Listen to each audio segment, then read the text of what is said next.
I got the intro playing now. Don't do this. Please, don't do this. Get up. Let's get up. Don't do it. Man, don't do it. No, don't do it. Think of your family. Think of your fans. Think of everybody. You got the kid. We are live. The mic is hot. We're doing big man things. It's me, Quadruple B, and Big Cali Kid Sean B. We're about to do what we're gonna do. We're gonna talk some wrestling tonight for Wrestling Podcast. One-on-one. Here we go. You got your headphones ready? Are you driving? Are you sitting at work? Because we're about to blow your fucking mind. WWP. No mercy.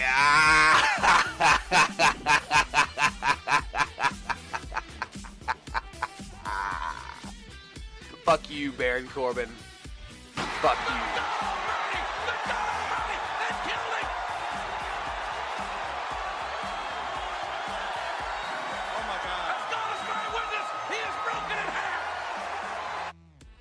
It's me, it's that good old Quadruple B, the podcaster who cuts meat and the meat cutter who puts asses in the seats. Hanging out with you here tonight on another episode of Under the Bottom Rope with my co-host, my special guest, the Matt Hardy to my Jeff Hardy. It's the big Cali kid, the big Arkansas kid, the big Colorado kid, Sean B. Yeah. And he sounds like he's in a factory right now making dildos. Yeah. Something like that. Because that's what he does. How's it going, buddy? It's been a while. You know, we've been kind of busy and schedule is conflicting and all this shit, man. It's been fucking awesome, bro. Just, living life. Doing them big man things. Big man things. So, obviously, it's been kind of rough for us to be together just because of schedules, conflictions, and all this shit going on. But tonight's a very special night. It's a big, big night for the World Wrestling Podcast Studios. I didn't even realize this until you messaged me as I was advertising for tonight's show. 6 years from WWE Talk to the Four Post Massacre to World Wrestling Podcast. 6 wonderful years this podcast has been going on. Hell yeah. And my back hurts from carrying this fucking thing for so damn long. Oh, here we go. Just... You know the first 3.5 years that I ran it by myself, you were there carrying it. I was there carrying it. I was there carrying it from the very beginning. I was, Let's say, in all honesty, I gotta give a big shout out to you, bro, because I was about 3.5 years into the show when you came in, I believe, and we've been ever since. I couldn't ask for a better co-host, man. Oh. I'm okay. I'm not that good. I mean, I am pretty fucking good. I guess you can just keep saying that. We are Jim Ross and Jerry Lawler, bro. We are that fucking dream podcast team. Dream team. I'm Michael Jordan and you're Larry Bird. Hell yeah. No, it's been cool, dude. Because we all, we're gonna do a quick backstory before I get into all the stuff here. And I just, while I got you in just a minute, I want your opinion on the Intercontinental Championship. But I do want to say, we met, over on TPR, and I mean, you're like, hey, do you like wrestling? And I'm like, of course, I love wrestling, and it was just, if that's the best thing that happened from TPR, then that's the silver lining, because we had our issues with them, and I'm not going to start any beef. They probably don't listen to this anyway, so it doesn't matter. But, with that being said, the best thing that came out of that whole interaction was the fact that we got to connect and you know, I got with you on WWE Talk, and it's kind of evolved from WWE to the World Wrestling Podcast, and we cover so much.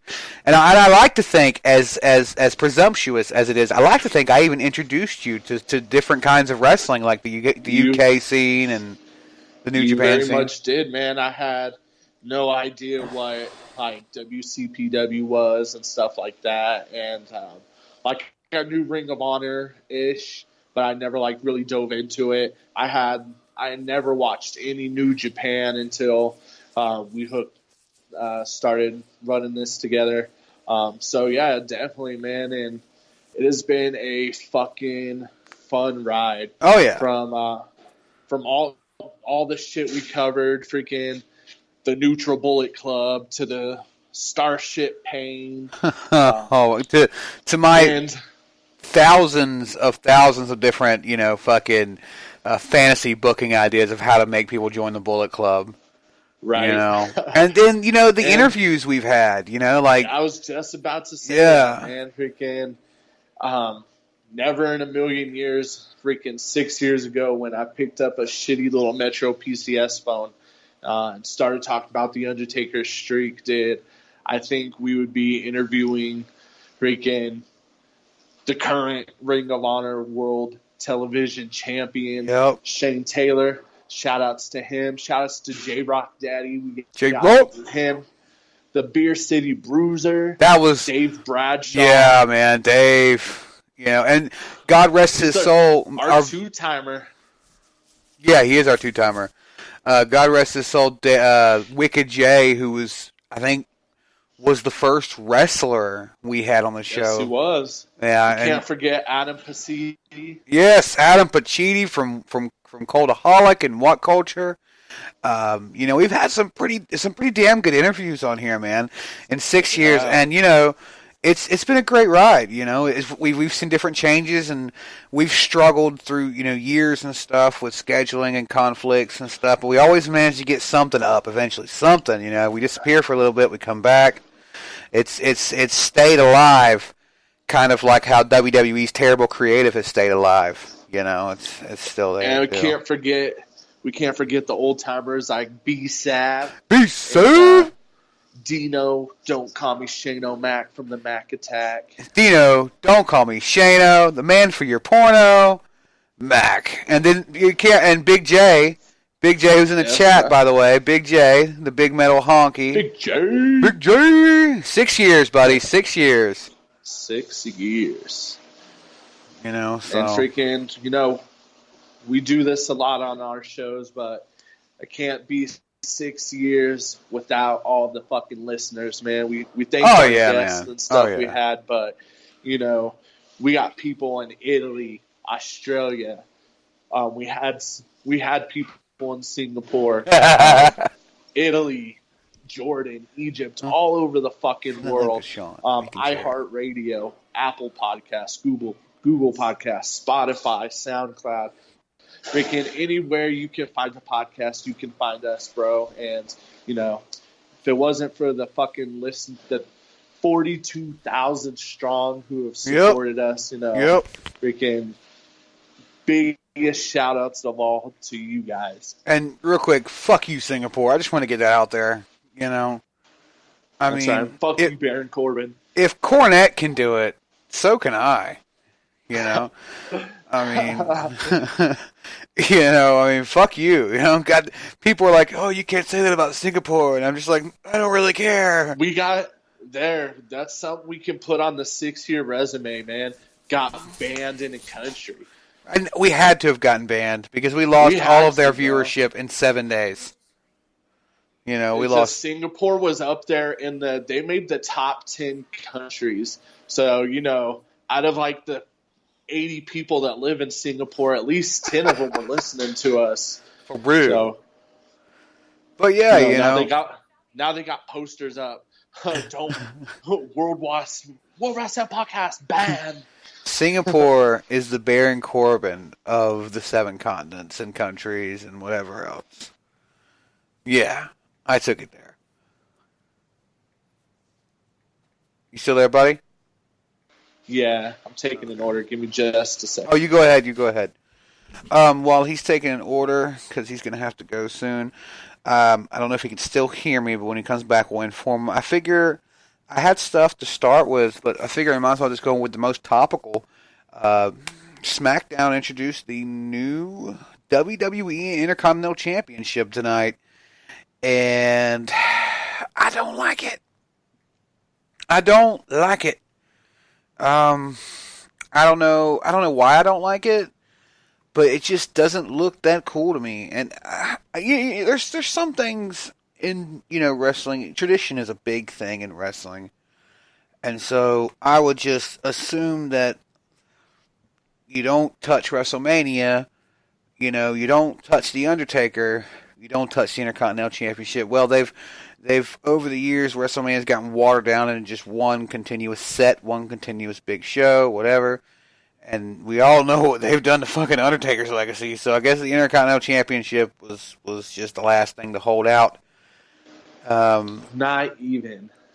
That is a sexy belt, bro. No, dude. No, it's not. It is cooler than the other side of the pillow. It is butter. It's warm really butter not. on toast, bro. That is a nice. You're the only person, since they freaking released it tonight on SmackDown, all I've seen is good reviews about it. You're the only person in the world right now shit talking the new Intercontinental title. It's fucking shit. It's It's on, shit. bro. At least they didn't throw the freaking generic like they have every other title, that WWE logo, and just change it to a different color. They made it more unique, bro. You can't the original design, yes, it's beautiful, but you're building a new brand on SmackDown. It's time to make your titles look a little. I don't know, man. I just don't see, there's just things you don't do, and fucking with the Intercontinental Championship is one of those things. I mean, Nah.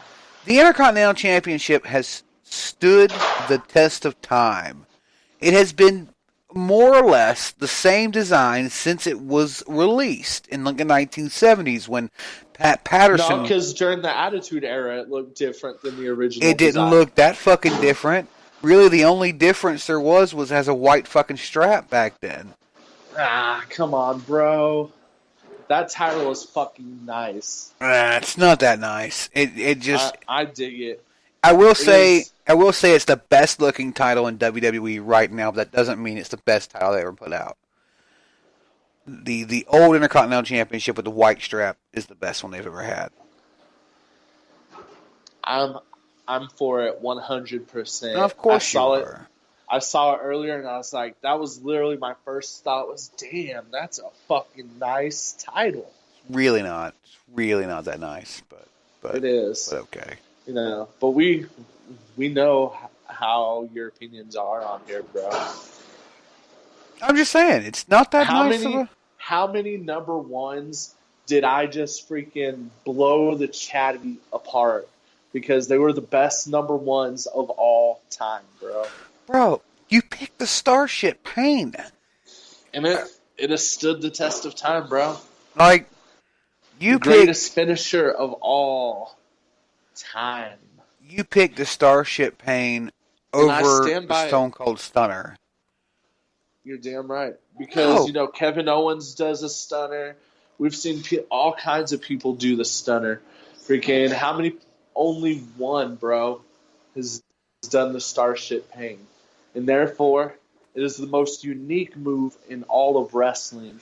Therefore, it is the best move in all of wrestling. Lawyered. Big J is tearing up the chat. No, okay, look.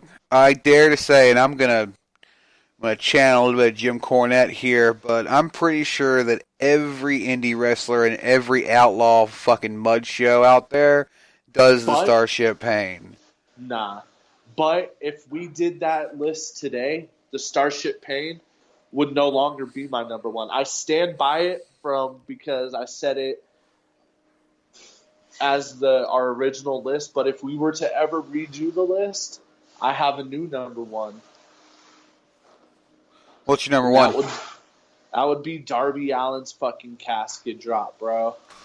Oh, the casket drop is a pretty badass move. I wouldn't say it's number one, but I mean, I've seen him do it on the side of the ring. I've seen him do it with a Cracker Barrel fucking